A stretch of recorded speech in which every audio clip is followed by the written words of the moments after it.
a mi compañera y quiero leerles una cosita chiquitita que escribí que tiene que ver con el libro y con Miriam.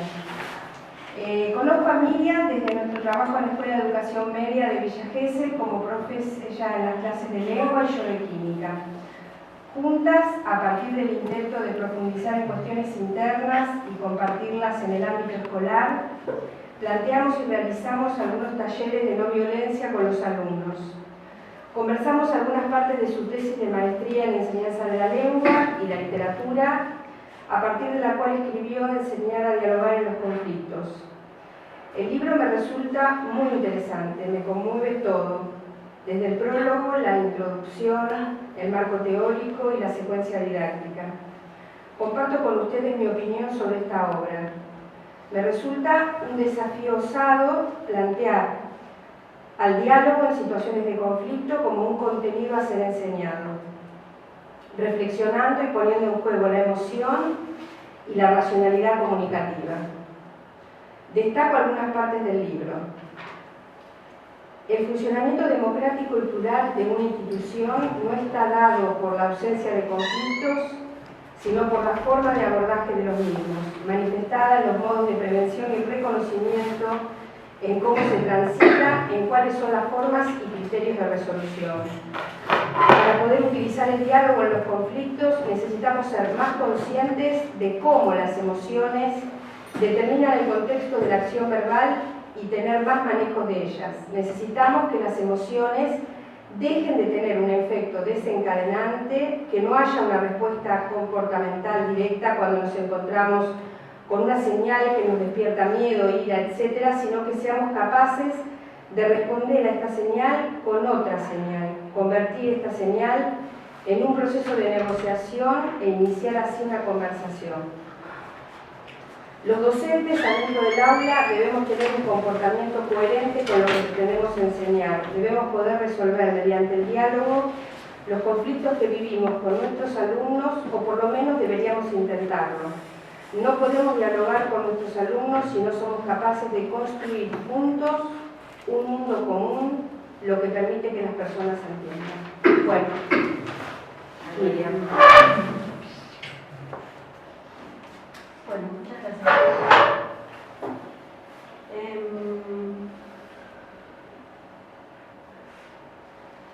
A ver, yo quería un poco compartir la experiencia, digamos, de haber armado este libro a partir de la tesis que tuve que escribir para la maestría de la enseñanza de la lengua. Que bueno, digamos, casi todos me conocen y saben que yo empecé a trabajar de profesora de lengua hace más o menos unos 15 años, y a mí me pasaba que siempre me gustaba mucho enseñar argumentación, me gustaba mucho trabajar el tema de la violencia dentro del aula, en los diálogos, y no encontraba dentro de lo que es los materiales de didáctica de la lengua, no encontraba materiales que a mí me gustaban. Más digamos, fui encontrando materiales relacionados con la mediación. Pero, digamos, las cuestiones de mediación no están pensadas para el trabajo áulico dentro de lo que es la enseñanza de prácticas del lenguaje. Estaba comentando que un poco este material yo lo escribí a partir de la experiencia que yo tenía mientras estaba en la maestría, y intentaba, digamos, trabajar estos materiales desde mis clases de lengua y literatura. Una vez que terminé la maestría, hice la tesis, me planteé hacer el libro porque yo lo que necesito, digamos, es que el trabajo que yo hice lo conozcan más personas que les interese la perspectiva, porque la idea es justamente seguir trabajando con esto. O sea, yo le contaba en la semana a Cristina que cuando yo hice el libro me costó mucho imaginarme hacer esta presentación. De hecho, el libro lo tengo desde marzo y es como que no me animé a hacerla hasta ahora. Porque, ¿qué me pasa? Me pasa que no deja de ser una propuesta teórica, ¿no? Creo que también fundamental de lo teórico, pero todos sabemos que qué difícil es mostrar logros concretos de estas cuestiones en las instituciones escolares. Entonces, el planteo que yo hago, lo hago, digamos, desde la humildad de saber que es un aporte, que necesita mucho trabajo en esta línea para realmente pensar que se puedan visualizar avances en las cuestiones más concretas, ¿no? Adentro de las aulas. Bueno, entonces,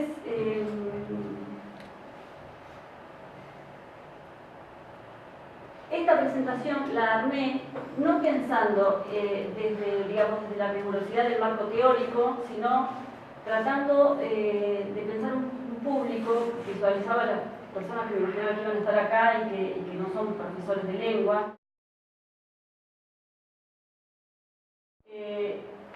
¿Por qué puse esta pregunta? Porque esta pregunta, digamos, un poco orienta cuáles son las temáticas con las que trabaja el interaccionismo sociodiscursivo. O sea, yo al libro le puse el nombre Enseñar a dialogar en los conflictos y puse como subtítulo un aporte desde el interaccionismo sociodiscursivo.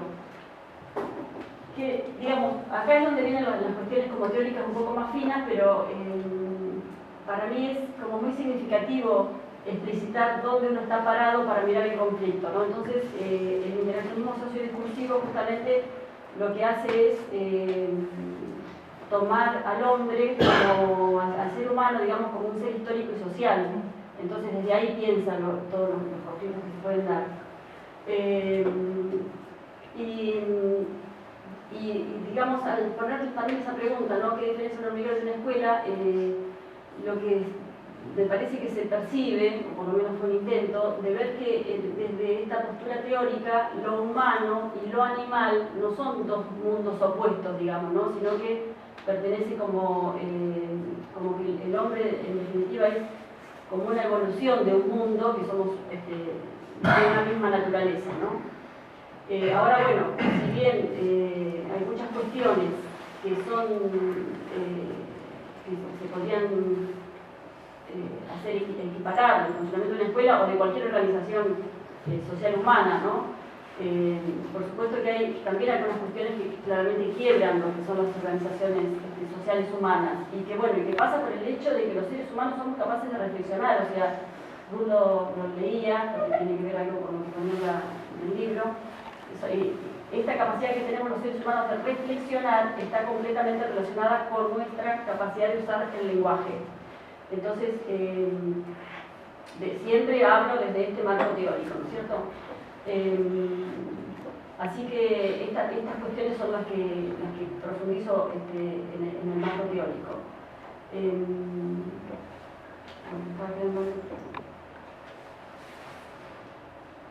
Entonces,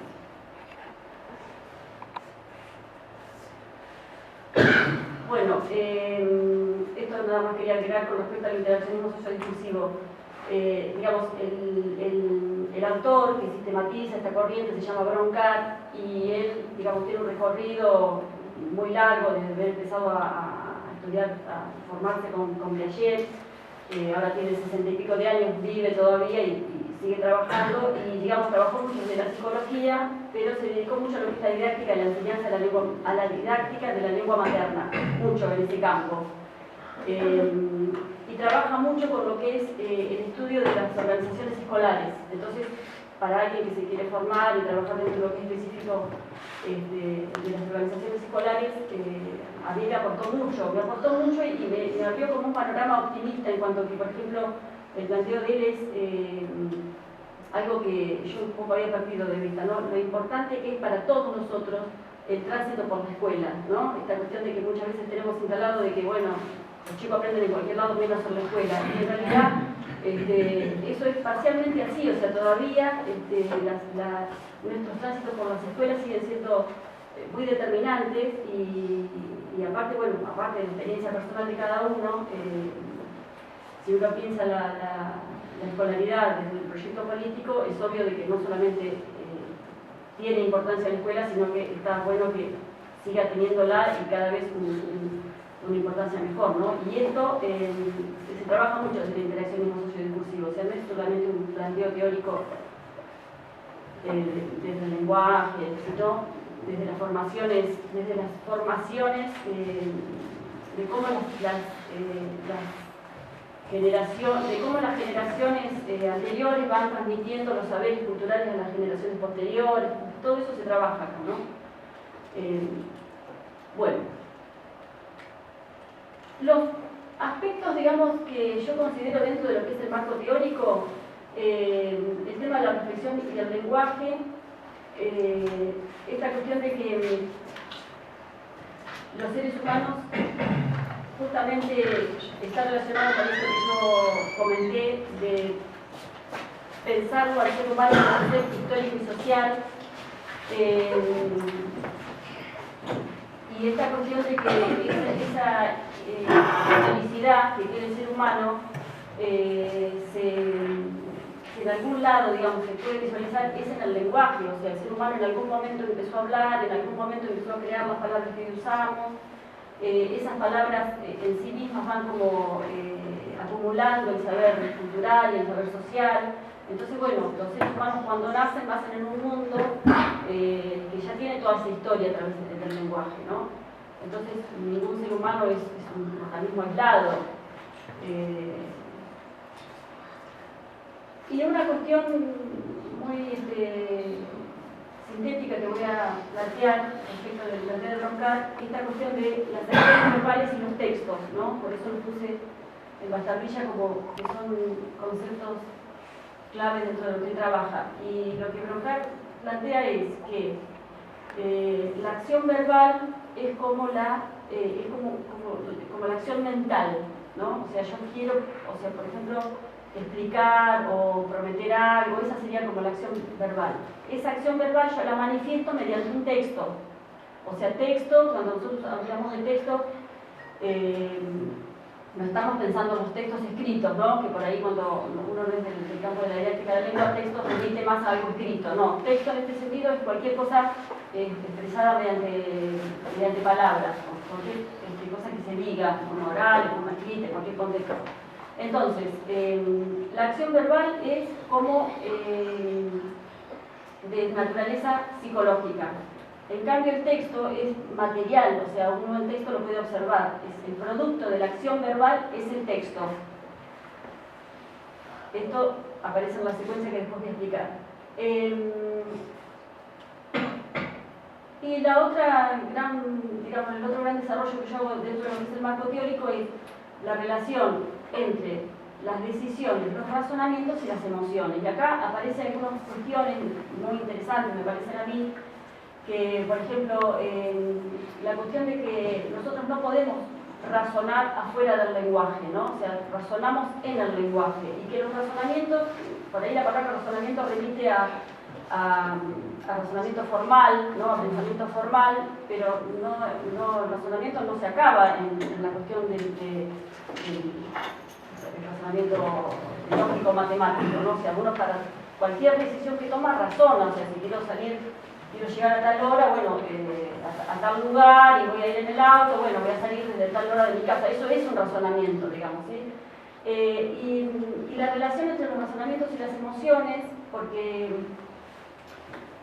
no sé si a ustedes les pasa, pero uno tiene como muy pegado el hecho de que las emociones obturan el razonamiento, como una representación social o un sentido común.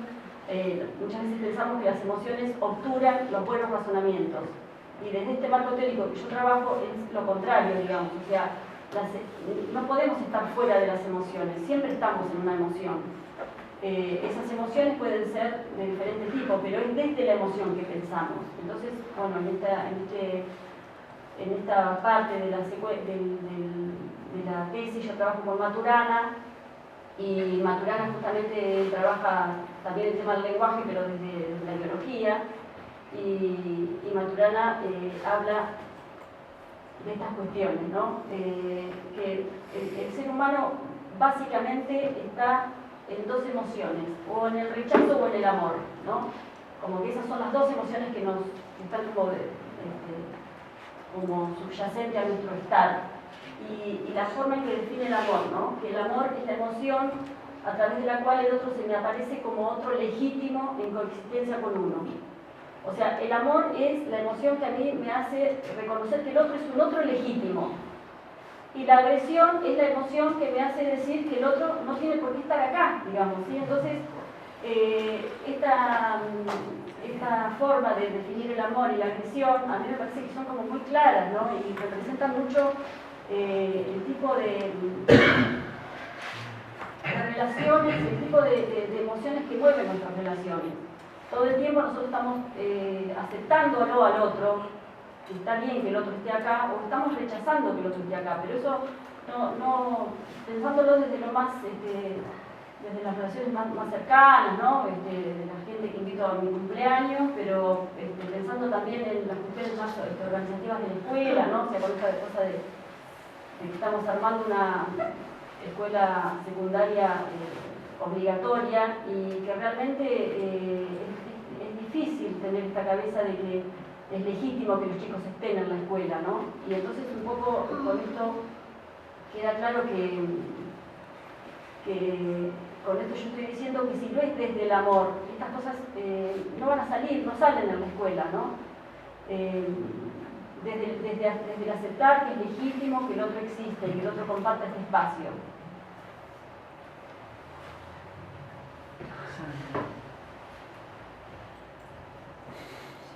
Bueno, eso es como el marco teórico. Entonces yo ahora lo que voy a hacer es empezar a contarles un poco cómo armé los talleres. Bueno, entonces, varios de los talleres yo sinteticé así. ¿Qué quise hacer con estos talleres? Talleres para aprender. Ven que una cuestión que yo uso en el título de la tapa, en el dibujo de la tapa, esta cuestión de enseñar y aprender, ¿no? O sea, está planteado el hecho de que estas cuestiones que yo planteo de enseñar, las planteo desde una cuestión, me parece que no desde una cuestión ingenua, ¿no? O sea, no que alguien ya aprendió a estas cuestiones y entonces las enseña a otros que todavía no las sabe, sino que realmente es un aprendizaje conjunto, o sea, de hecho es tal cual así como yo lo experimentaba o lo experimento en mis clases, ¿no? De que uno quiere usar el diálogo en los conflictos, pero eso no quiere decir que uno siempre pueda usar el diálogo en los conflictos. Entonces yo, digamos, estas cuestiones que yo les planteaba, que los materiales de didáctica de la lengua, estas cosas estaban como muy afuera, ¿no? Entonces yo misma veía que yo a mis alumnos desde el punto de vista teórico les hablaba de cómo se argumenta y de cómo se reflexiona, pero cuando yo misma estoy en tensión con mis alumnos, ese saber teórico no me sirve, digamos. Entonces es que la enseñanza y la comunicación en este aspecto van completamente juntos. Entonces, talleres para aprender cómo, sintetizo que varios de los talleres son talleres para aprender a reconocer cómo nos condicionan nuestras emociones y a tomar decisiones más reflexivas. ¿Cómo digo yo que esto se puede enseñar? Hay una cuestión básica que es, como ya estoy hablando, del tema de que, el lenguaje es lo que nos permite la reflexión. Y que entonces, el primer taller que yo planteo se llama Palabras para emociones. Y acá les muestro, digamos, cuál es el planteo que yo hago en la tesis. ¿Cómo digo yo que esto se puede aprender? Y lo que planteo es, doy un texto, que no sé, lo leen los chicos, que es el caso Sonia, y ahí, digamos, lo que se refleja, no lo voy a leer, lo que ese texto comenta es una situación típica donde hay una alumna, Sonia, que sufre una humillación de parte de sus compañeros, ¿no? Las típicas maltratos que reciben los chicos dentro del aula. Entonces, bueno, el trabajo que tienen que hacer los chicos es, una vez que leen este texto, tienen que reconocer, tienen que hacer ellos hipótesis de qué emociones están sintiendo los distintos personajes. La chica que es la que sufre la humillación, los compañeros que son los que en ese caso están en una situación así como de poder frente a ella, la emoción que siente el preceptor que mira la escena. Ahora, ponerle nombre a las emociones en sí mismo es un trabajo que, digamos, uno no es fácil ponerle nombre a las emociones, ¿no? O sea, trabajar justamente con el campo semántico de las emociones, entonces en la misma secuencia estaba planteado el hecho de, aparecen ahí, ¿no? Las emociones agrupadas por campos semánticos, entonces aparece un listado, no sé si son cerca de 200 emociones. Bueno, con estos materiales los chicos entonces aparece esta cuestión de ponerle emociones a los diferentes personajes. Y bueno, esta cuestión de que a partir de ponerle un nombre a algo, yo puedo reflexionar, ¿no? Mientras eso no tiene un nombre, esa cuestión de que el lenguaje duplica el mundo, ¿no? Mientras no tenga un lenguaje, el mundo y yo estamos como confundidos. Bueno, en ese primer taller, que ya les digo, lo que quiero es mostrar un poco qué tipo de actividades me estoy planteando. Después que se ponen las emociones, etc. Hay otras actividades más, pero hay una actividad un poco más significativa, me parece, que es que yo planteo la siguiente situación. Después, al otro día que sucede esa situación de humillación en el aula entre Javier y Sonia, al otro día, forma parte de la consigna, es como que Javier y Sonia se encuentran en una situación fuera del aula, ¿no? Una situación social. Entonces los chicos tienen que escribir un texto en la que tienen que escribir un texto que dice así. Sonia lo encara a Javier y le dice: escúchame, Javier, ayer cuando entré al aula y vi lo que habías hecho, sentí, y ellos tienen que escribir Entonces, estas son actividades que yo ya las hice con los chicos, y otra gente también las hizo. Bueno, los chicos, digamos que son situaciones que ellos reconocen con mucha claridad, y son situaciones que a ellos les posibilita la escritura, ¿no? Y la reflexión con respecto a qué tipo de respuestas uno da en esas situaciones. Bueno, eso viene a ser el taller 1. Del taller 3 al 5, trabajo el concepto de acción verbal y emociones, ¿no? Que la tiene el marco teórico, pero justamente la idea es que los alumnos aprendan esta definición entre la acción verbal y el producto de la acción verbal, aprender a diferenciar.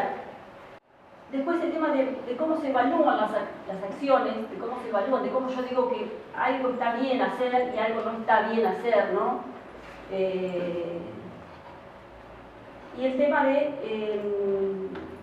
argumentación y sanciones en la escuela con gestión participativa, porque en definitiva, no lo dije al comienzo, pero es como, no sé, como que lo di por supuesto de que todo esto que yo conté, de que esto surge de un trabajo mío como profesora de lengua y eso, en el contexto de lo que es hoy la escuela secundaria, ¿no? Estamos intentando hacer una escuela con gestión participativa.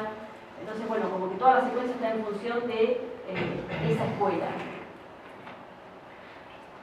Estos talleres, los talleres del 3, el 5, el 6 y el 8, para que se entiendan, yo quiero pasarles un pedacito, son 4 minutos, de la película Entre Muros, porque todas las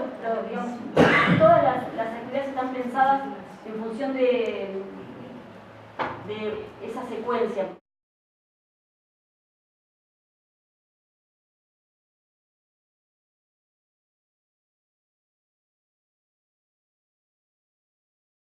Así que los representantes de clase prestaron atención después de todo.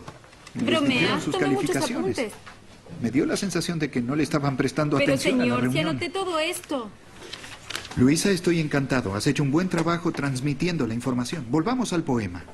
La regla es contar delante de una consonante y no delante de una... por ejemplo, déjenme ilustrarlo de este modo. Si yo tomo un... ¿Qué? Tengo una pregunta. Me enteré de que me hizo polvo en la reunión de ayer. Veo que es otro comentario sobre la poesía. No, no estoy hablando sobre poesía. Sí. Sé que no estás hablando de poesía. ¿Cómo que te hice polvo? No sé, pero me hizo polvo. Yo no, pero hay gente que dijo que si seguías así, algunos profesores dijeron que si Bien, seguías comportándote así, seguramente tendrías problemas y nadie te hizo polvo. Sí, pero eso es venganza y no lo entiendo. ¿Por qué todos buscan venganza? ¿A qué te refieres? ¿Qué tiene que ver eso con venganza? No Sí, entiendo. pero usted está diciendo que voy a tener problemas y todo eso. Eso no es venganza, para mí sí lo es. Vengarse no tiene que ver con eso. Sí creo que es venganza. No, para nada. No. Aquí no es igual que en las calles. Es una advertencia. Nuestro objetivo no es la venganza, sino la disciplina. ¿Ves la diferencia? No lo entiendo. Cuando un juez sentencia a alguien a prisión, no lo hace para vengarse, sino para ayudar a que la sociedad funcione mejor. Para mí eso es venganza y usted quiere vengarse ¿Estás porque loco? está molesto ¿Acaso conmigo. crees que lo único que me importa es vengarme? Me despierto ¿por qué y digo, quiere voy en vengarse? busca de Sulemán. Eso es ridículo. Usted dice que tiene otras cosas que hacer, pero igual ayer lo insultó a él. Dijo algo muy feo sobre ti, No, en ¿sabes? lo absoluto. ¿Qué fue lo que dijo, Luisa? Dímelo. Anoté que dijo que eras limitado. Lo subrayé, estaba horrorizada. ¿Ahora soy limitado? Brillante.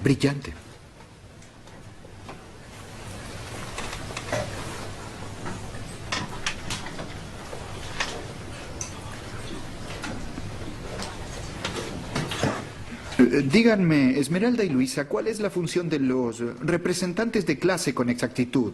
¿Representar a los estudiantes para que la clase funcione mejor? Solo ¿O hacemos armar nuestro alboroto trabajo. entre los alumnos y yo? Nosotras ¿Qué hacen con informamos exactitud? lo que sucede en la Sí, reunión. desde luego. De hecho, no me di cuenta. Realmente cuando las vi riéndose así en la reunión, de ese modo, quiero decir, me sentí mal, ¿saben? Me sentí mal por ustedes. ¿Ah, sí? No era el lugar ni el momento para hacer eso. No pareció nada serio, honestamente.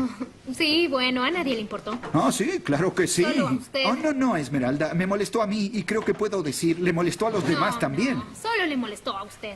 ¿Perdón? Perdón por la forma en la que se estaban riendo en medio de la reunión. Parecían dos zorras. ¿Qué? Se ha vuelto loco. Sí, Esmeralda.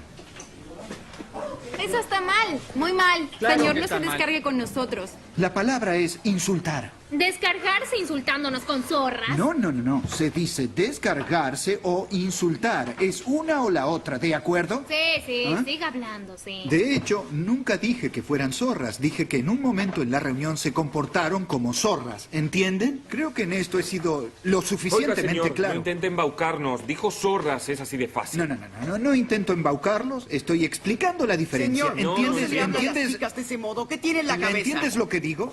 No entiendo por qué tú lo vas a hace. decirnos cómo hay que hablarle a las Quiere chicas, vengarse, del la modo vieja en que le enseñanza hablas ya a los no demás. sirve. Tú Quiere siempre vengarse de las insultas a chicas. todo el mundo. Siempre haces eso, ¿verdad? Siempre lo haces, pero no hay problema contigo. No me hables a mí, hombre. No me hables de ese modo, No, chiflado. ya te lo he dicho. Demuestra un poco de respeto Yo lo por tus respetaré profesores. si quiero. Te dije que ibas a tener problemas a menos que ¿Qué, que mostraras eres muy un poco de rudo? ¿Realmente respeto. eres muy rudo?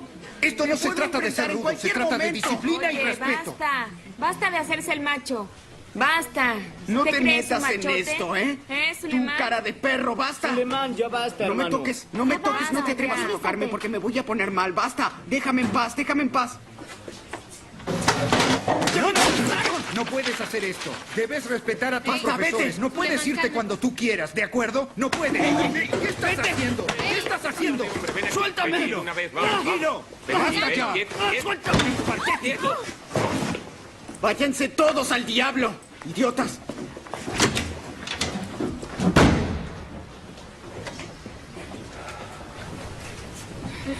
¿Estás bien? ¿Cómo va? ¿Estás bien? Rayos.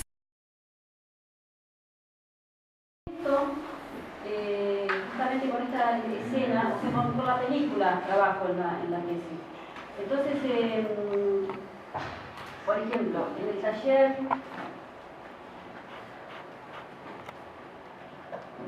3,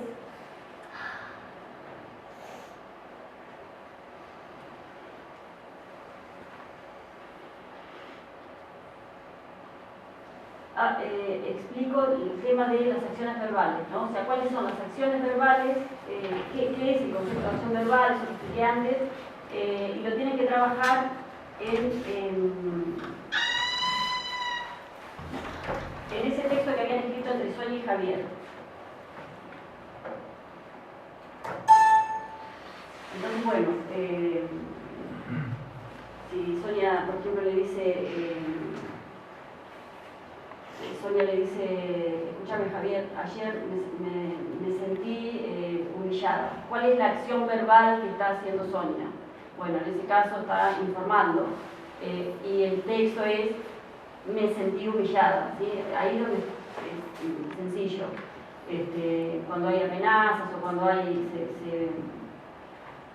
se diferencia, digamos, qué es lo que el otro está queriendo hacer, se diferencia la intención de lo que el otro está haciendo del texto que está escribiendo. Entonces, en el taller 4 trabajan con el propio texto que ellos escribieron. Ahora, en el taller 5 se trabaja justamente con las acciones verbales y las emociones de esto que acabamos de ver, y por eso yo transcribo toda esa parte, el tema de Soleimán, hablando de la venganza. Y ahí lo que hago es, por ejemplo, que los chicos reconozcan, por ejemplo, en la parte en que, un ejemplito, ¿no? Reconozcan las acciones verbales en el siguiente fragmento. Y es cuando el chico le dice, oiga señor, no intenten embaucarnos, dijo sordas, es así de fácil. Y el profesor, no intento embaucarlas, estoy explicando la diferencia, ¿no? Ahí en ese textito se ve, digamos, la acción verbal, dice el alumno que según la acción verbal del profesor es embaucarlos, digamos, ¿sí? Y el texto es sordas, parecían sordas, digamos, ¿sí? Entonces, el profesor cuando se pone a explicar, no dije sordas, dije que parecían, ¿no? Entonces, el texto es ese. Ahora, según el alumno, la acción verbal, ¿cuál es? Embaucarlo. Según el profesor, la acción verbal, ¿cuál es? Explicar. Ven hacer esas distinciones.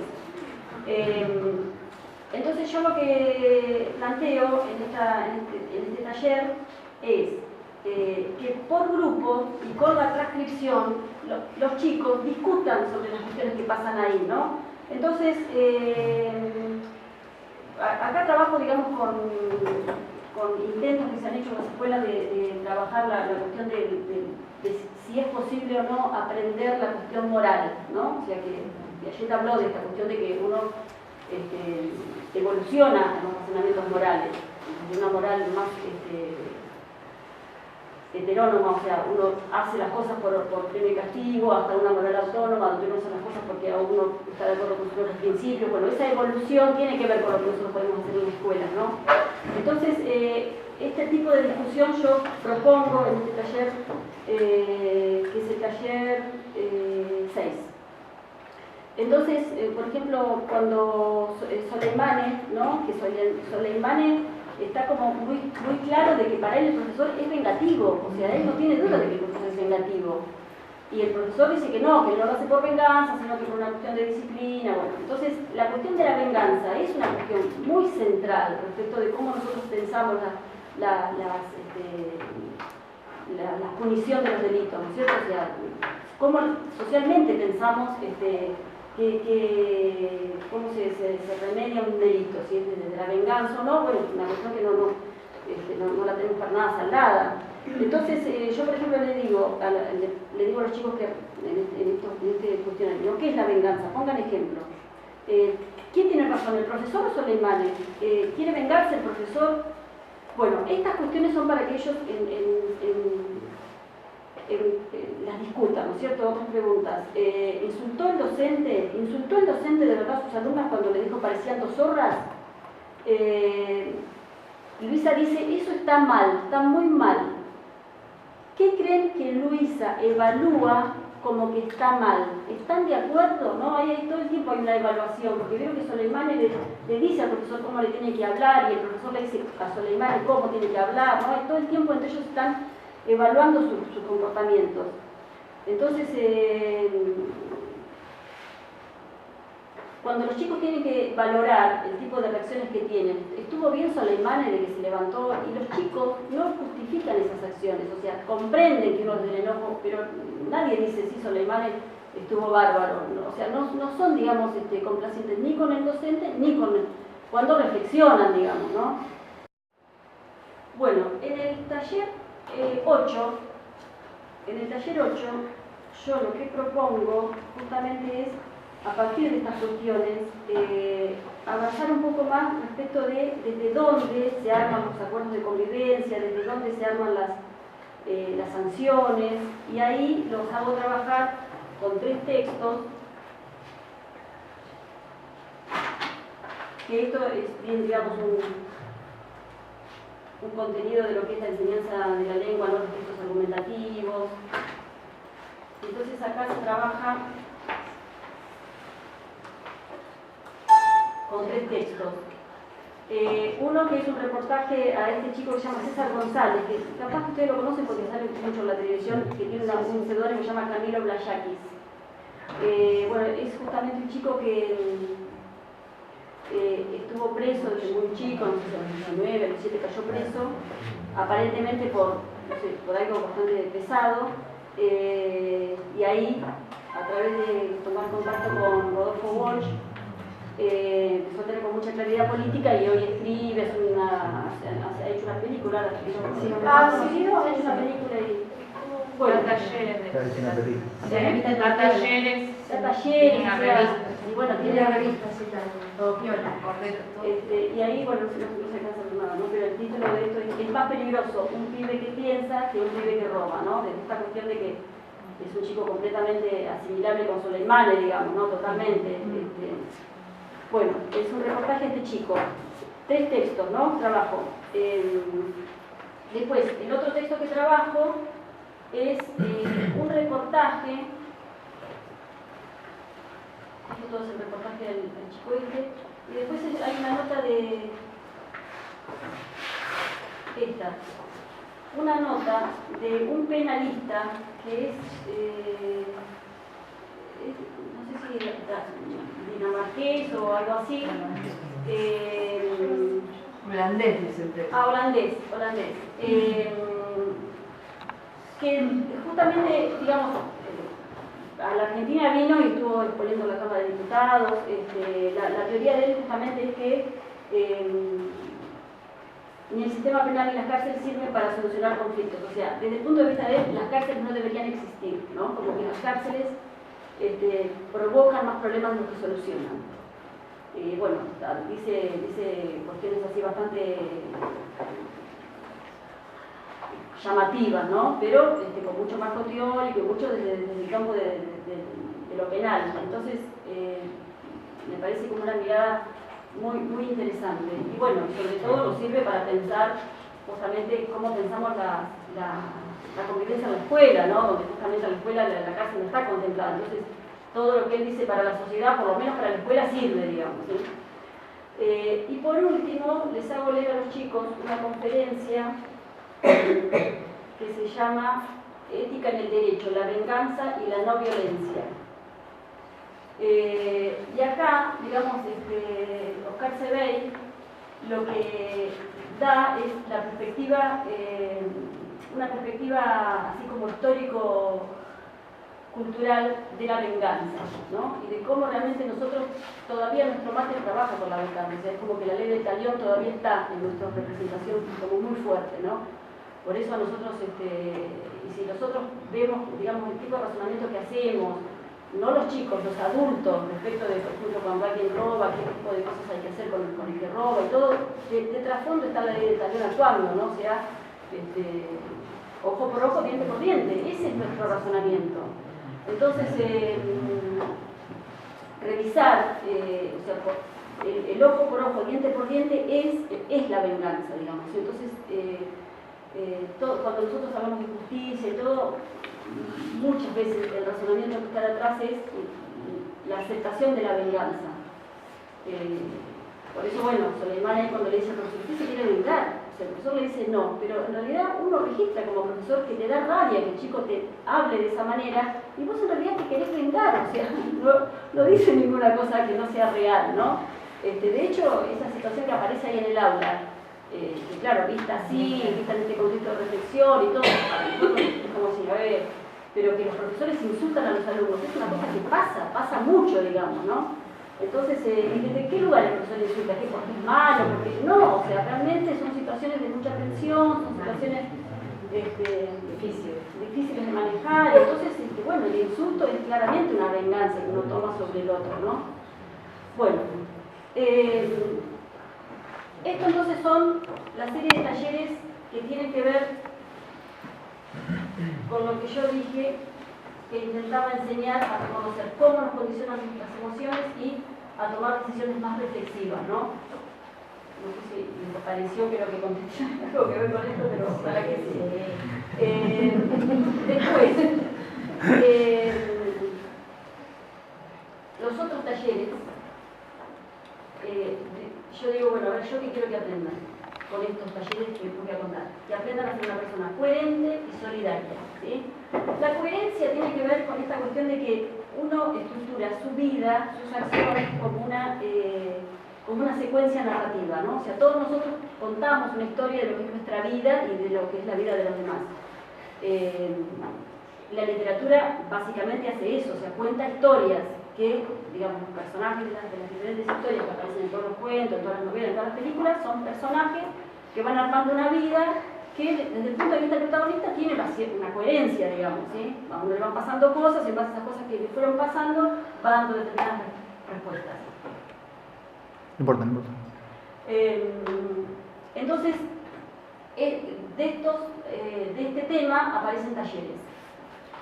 En el taller 2, los chicos trabajan con un texto específico en la que tienen que trabajar el final, ¿no? de una situación narrativa, donde parece que está todo pinta para que esté todo mal, como si interrumpiéramos, digamos, la situación antes de que Soleimani se levante y se va, ¿no? A ver qué va a pasar ahí, o sea, ver los posibles desencadenantes de situaciones así.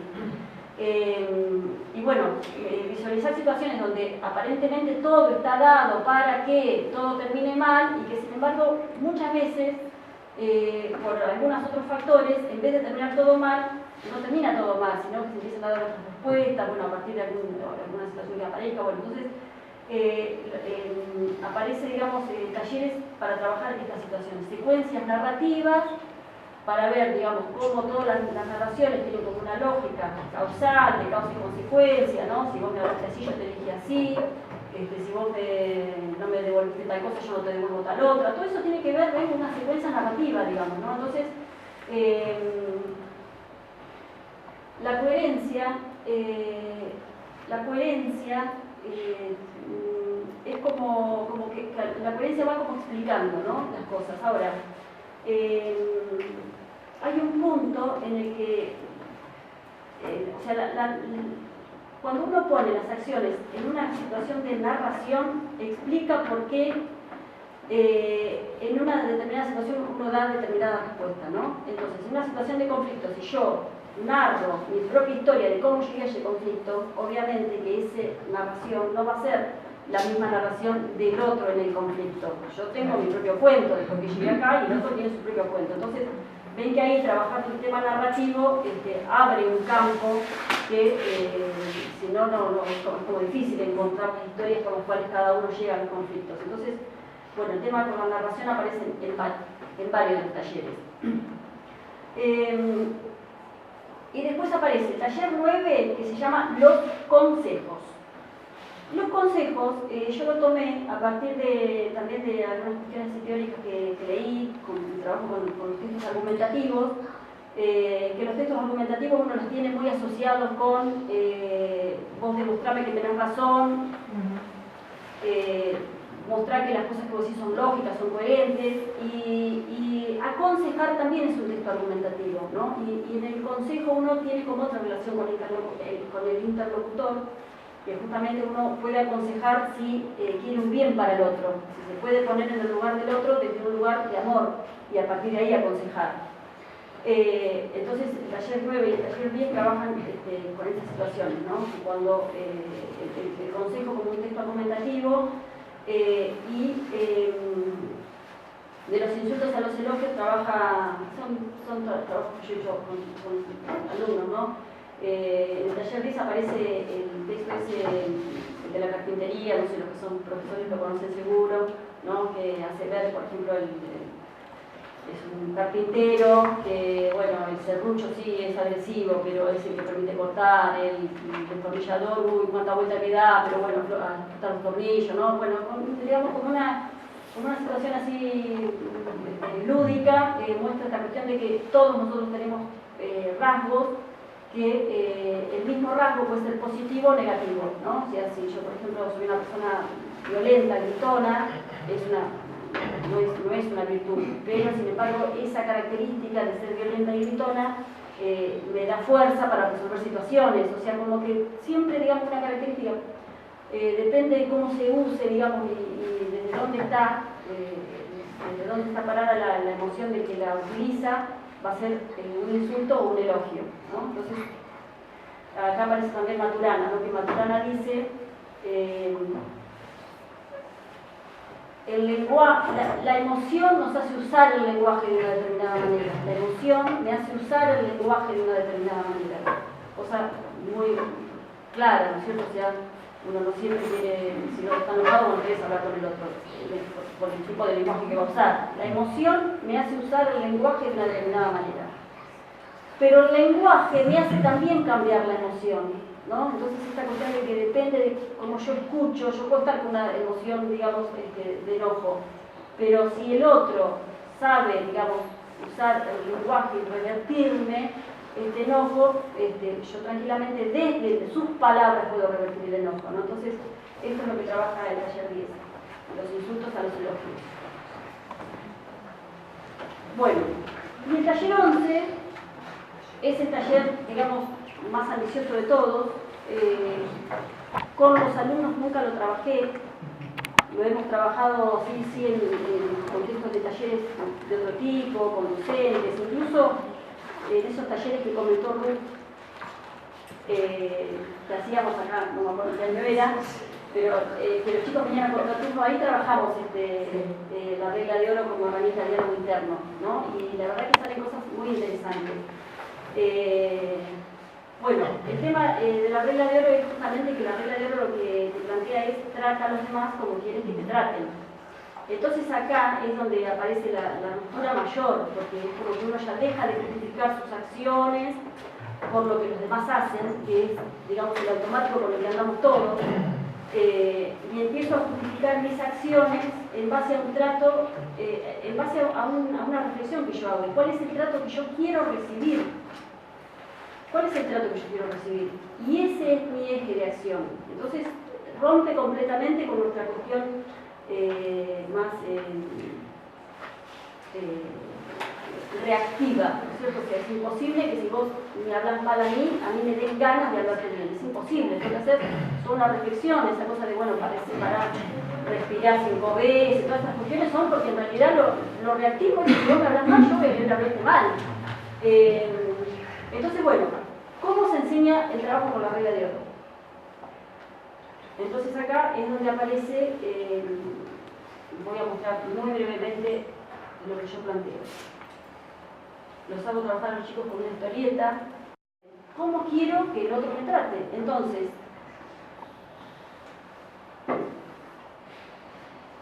en el cómo quiero que el otro me trate, aparece esta cuestión de trata a los demás como quieres que te traten, la regla de oro. Y la referencia vuelve a ser, ahí es donde yo digo que la referencia empieza a ser la conducta que yo quiero recibir del otro, la que yo aspiro a recibir del otro. Entonces yo qué digo, bueno, ¿qué quiero? Bueno, que el otro me trate con respeto. Eso es lo que, por ejemplo, en una situación, ¿no? Yo ¿cómo quiero que me traten? Con respeto. Entonces, ¿qué tengo que hacer yo? Tengo que tratar al otro con respeto, digamos. Es como que es completamente separado del respeto que el otro me da o no me da. Yo tengo que tratarlo con respeto. Entonces,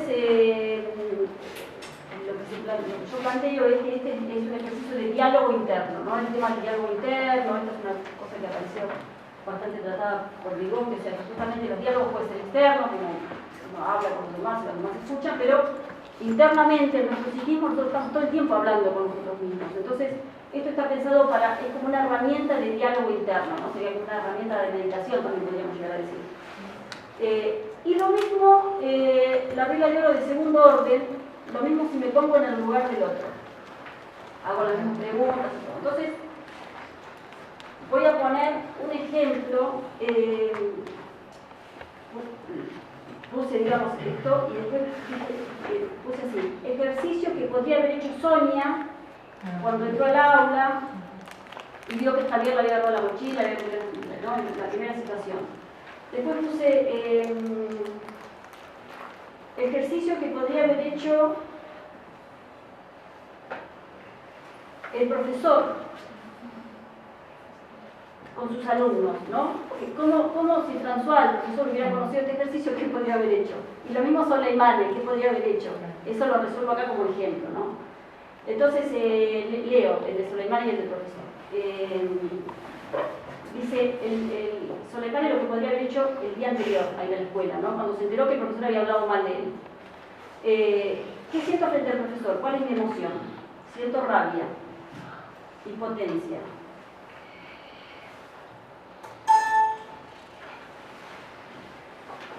¿Qué digo que es un efecto? Digo que es un vengativo. ¿Y qué virtud tiene un vengativo? Que busca ser justo, que busca que se cumpla la ley. ¿Cómo quiero que me trate? ¿Qué quiero que haga? Quiero que sea más contemplativo, que me tenga más paciencia, que me perdone más y que me acepte más. Y entonces Soleimani debería haber dicho, eso es lo que me toca hacer a mí. Soy un poco más paciente y acepto más a los otros. O sea, Soleimani justamente no acepta a nadie, ni tiene paciencia ni con el profesor ni con los compañeros. Ahora, Soleimani se pone en el lugar del profesor. ¿Qué creo que siente el profesor frente a mí? O sea, imagínense que desde el punto de vista cognitivo es un esfuerzo muy grande ponerse en el lugar del otro, tratar de estructurar cuál es la representación que tiene el otro de la situación. Entonces, ¿qué creo que siente el profesor frente a mí? Creo que siente impotencia. El profesor siente impotencia frente a Soleimani, ¿no? Soleimani podría haber pensado eso. ¿Cuál creo que para él es mi defecto? El profesor que dice de mí, dice que soy un irrespetuoso. ¿Me reconozco irrespetuoso? Sí, Soleimani, pienso yo que se repone sería irrespetuoso. ¿Qué virtud tiene el respetuoso? Que es valiente y libre. ¿Y cómo quiero que él, cómo quiere él que lo trate, que lo respete, ¿no? Entonces, Soleimani dice, mi profesor quiere que yo lo respete, ¿sí? O sea, soy un poco más paciente respetándolo, ¿no? Tomando lo que le pide el profesor y lo que le pide el alumno. ¿Se entiende algo? Lo estoy diciendo muy rápido, ¿no? Bueno, también puse acá la misma reflexión que podría haber hecho el profesor respecto de los alumnos. ¿Qué siento? Inestabilidad, inseguridad, siente el profesor. ¿Qué digo? Que son unos sacados, unos descontrolados. Bueno, podría hacerlo, pero elegí esto que es un ejercicio que hice yo con mis alumnos, ¿no? Me pareció como más honesto, en vez de ponerme detrás de François, ponerme a mí misma. Una situación, como yo me identifico mucho con ese profesor, de hecho he renunciado para poder enfrentar conflictos y eso. En una situación en la que también mis alumnos se pelean y yo quería renunciar, hice este trabajo. Frente a mis alumnos, ¿qué siento? Inestabilidad e inseguridad. Los llamo sacados, descontrolados, ¿no? Yo digo que mis alumnos son sacados y descontrolados. ¿Qué virtud tienen? La fuerza y la libertad. ¿Qué les pido? Que no pierdan el registro de sí mismos. Ellos, ¿cómo se sienten? Maniatados, censurados, reprimidos y no aceptados. ¿Y cómo me llaman? Represora. Esta tiene que ver con el insulto, se dan cuenta, ¿no? ¿Y qué me piden mis alumnos? Me piden que sea una imagen inspiradora, no represora, que les dé referencia, que sea una referencia verdadera. Entonces, de ahí, digamos, el aforismo que tiene que ver con la acción mía es sostengo el registro de mí siendo una referencia verdadera. O sea, es como que esta forma de reflexionar sobre los conflictos a uno se le convierte, digamos, como en una aprendizaje permanente, ¿no? O sea, no termina de aprender a trabajar con la regla de oro. Bueno, nada, simplemente lo que por ahí les quería comentar es que a mí me costó mucho como tener como la claridad y la fuerza para poder expresarme de esta manera, ¿no? Y poder visualizar estas cuestiones como cuestiones serias, entre comillas, que tienen como mucho fundamento, esta cosa de la regla de oro. O sea, por ahí en algún momento yo siempre creí, me parece como que es bastante claro que la regla de oro es una regla de conducta interesante, que tiene mucho para darnos, para enseñarnos, pero a la vez me pasaba que no dejaba de pensarlo como una propuesta ingenua, ¿no? Y que yo siento como que, de hecho, lo que conté, ¿no? Con mi grupo, esto ya lo estábamos haciendo en el, no sé qué año, con Mili también, ¿no? Con Moira. Pero que yo sentí que tuve que hacer todo este recorrido teórico para sentirme como más afianzada desde dónde digo estas cosas y no desde simplemente desde la intuición o desde una bondad ingenua, ¿no? Así que bueno, lo que me parece el desafío es poder trabajarlo más desde la acción, o sea, es como que más marco teórico, más claridad teórica, no sé, no viene por ahí, no parece que eso es lo que nos está faltando, ¿no es cierto? Así que a mí lo que me gustaría muchísimo es poder avanzar con estas cuestiones, cómo trabajar para que esto esté más instalado en las aulas, ¿no? Entonces, yo lo que intento hacer es trabajar con esta secuencia desde mi rol en el CIE, en este caso, trabajar, digamos, en capacitar docentes, que les interesa trabajar con esta secuencia, siempre pensando en que son propuestas para revisar y traducir, digamos, no son. Nunca una secuencia es una recetita con la que uno va al aula, eso no existe, digamos, ¿no? Ah, entonces me voy. Vos habías comprado. Te prendí muy bien cuando salís. Entonces, me garantizaba el éxito. Entonces, bueno, la propuesta es esa y yo traje un cuadernito ahí para que los que quieran trabajar con esta secuencia, digamos, de la manera que sea, porque depende de quién sería, lo interesado sería la manera en que lo trabajemos, pero no necesariamente tiene que ser un trabajo desde la educación formal, que sí podría ser, pero también desde la educación popular, o sea, a los que les interese, digamos, seguir trabajando desde la teoría y la práctica de esta propuesta, yo les pido que me dejen ahí sus datos en el cuadernito y yo me voy a ocupar de convocarlos. Perseguirlos, no convocarlos. Buena pregunta. Yo terminé, ahora sí. No, tiene que ver con esta.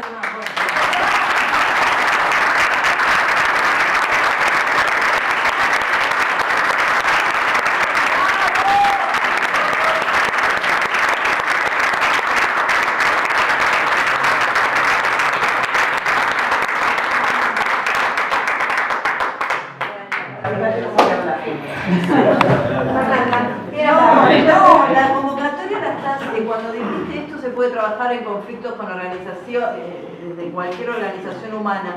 Digo, es una propuesta que de repente se puede abrir así como a otros planos que se salgan de la docencia. ¿Sí? Perfecto, ¿no? Para uno saber abrir el juego a otras áreas. Claro, por eso yo digo, depende de quiénes seríamos interesados, cuál sería el ámbito que armemos. Claro, no exclusivo para docentes.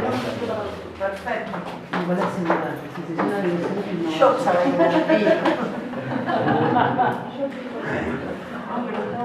¿Alguien quiere comentar algo, preguntar algo, levantar la mano, decir, no sé? Yo quiero agradecer este libro y me gustó mucho la parte esa del chico, me emocionó, la verdad. ¿De la película? No, de película. Un poco esa película también me gustó, pero el pibe ese me recontra emocionó. Sí, y no pensé, igual en el libro yo lo había leído un poco, pero es una, no sé si es una enseñanza para que vean que se puede salir de tanta, pensando las cosas, pueden salir la juventud de esa forma que están metidos en esas cárceles tan negativa, tan cruel, que lo maltratan y no sacan nada. Así que gracias por eso. Yo quiero agradecerte también el material. La verdad que confieso que cuando lo leí me costó muchísimo pasar toda la primera parte teórica. Cuando llegué, porque no soy docente, digamos, no manejo tanto esos materiales, tal vez.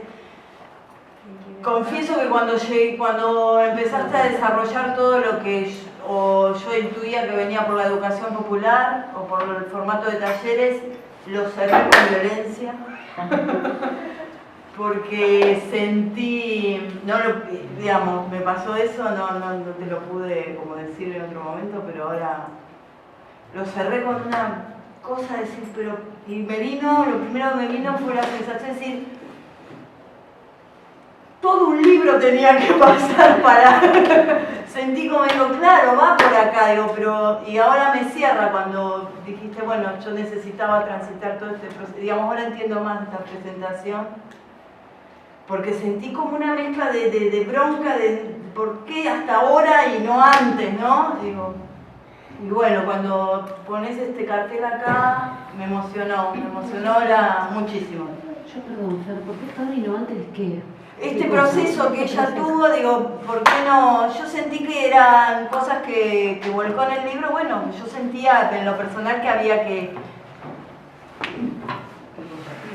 Sí, desde antes, pero dale, vamos. Ayer, claro, sentí que, ¿por qué ahora y no hace unos, ¿no? Como que yo lo venía, así que...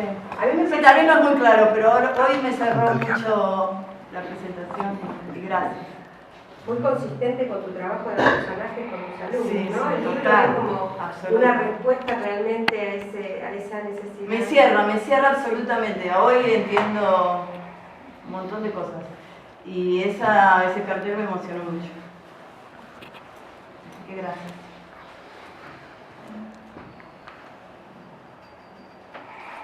Por ahí,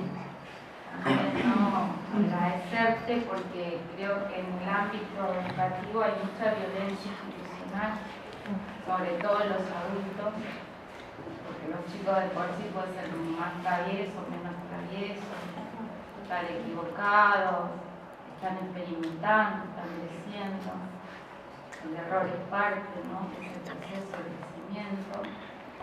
Y los adultos y que estamos en educación tenemos una responsabilidad, un plus, una cuota de responsabilidad mayor en esa asimetría, ¿no?, de interlocutores, de volcar este conocimiento cultural de la humanidad dentro de las aulas y compartirla y la retroalimentación que tenemos. Y generalmente se da desde el lugar no del diálogo, sino que lo humorístico, lo repetitivo, eso que el docente quiere que el chico repita que fue lo que dijo, también es violencia, ¿no? Y sobre todo en las escuelas secundarias la obligatoriedad genera una tensión, se vive una tensión permanente en las aulas, porque no todos están de acuerdo que todos los chicos estén en la escuela. Además es el mejor lugar, como dijiste vos, ¿no?,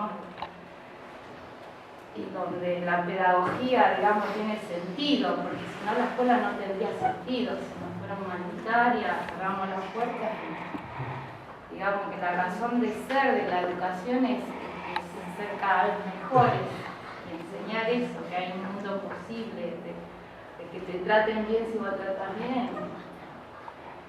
Y bueno, digo, esa tensión yo la veo, es una cuestión muy particular, siempre en esa responsabilidad del adulto. Esa violencia institucional que se vive, o sea, para mí mí los chicos son los más lindos que tiene la escuela. Dejémosela y vayámonos. No, claro, pero no, porque a veces vos vas a la sala con gente llorando, que no lo soporto, digo. También lo podemos plantear desde esto, desde el amor y desde la agresión, ¿no? Replantearlo, entonces si es lo mejor que nos puede pasar que estén acá también, porque la agresión significa la negación del otro, y la negación del otro es la cosificación del otro. Y esa cosificación me lleva al otro a matarlo también siquiera, porque lo niego, no es un sujeto de derecho. El enemigo pasa a ser una cosa, y nuestra historia está llena de esa negación del enemigo. Lo que pasa, qué sé yo. Marisa, esto que vos planteás, digamos, tiene como dos aspectos. Es cierto lo que estás diciendo, fuera de discusión. Si yo niego al otro, lo puedo eliminar sin que no. Pero vos estás planteando una escuela, adultos violentos institucionalmente versus chicos incomprendidos institucionalmente. Y en realidad el complejo, la situación sociocultural en este momento es mucho más compleja que esa. Porque estos adultos que estamos en la escuela somos a su vez víctimas de una parte del sistema que tiende a dejarnos afuera. Digo, está muy claro cómo es el perfecto profesor Zen, cómo deberíamos y cómo no deberíamos, y cómo tendríamos que estar instrumentados y una cantidad de cosas cuando, digamos, el caldo está súper complejo para todo. Digo, que se para frente al aula de una persona, un ser humano, que a su vez está afectado por un millón de factores igualmente intensos, ¿no? Que los pibes. No, hay una asimetría. Yo de lo que entiendo lo que dice Marisa, que para mí lo más importante que lo hemos hablado con Miriam, es la diferencia de la responsabilidad. Para mí no es para la responsabilidad, el responsable no, es asimétrico, pero lo que yo no puedo decir es colgar a la boca absolutamente el problema de la responsabilidad.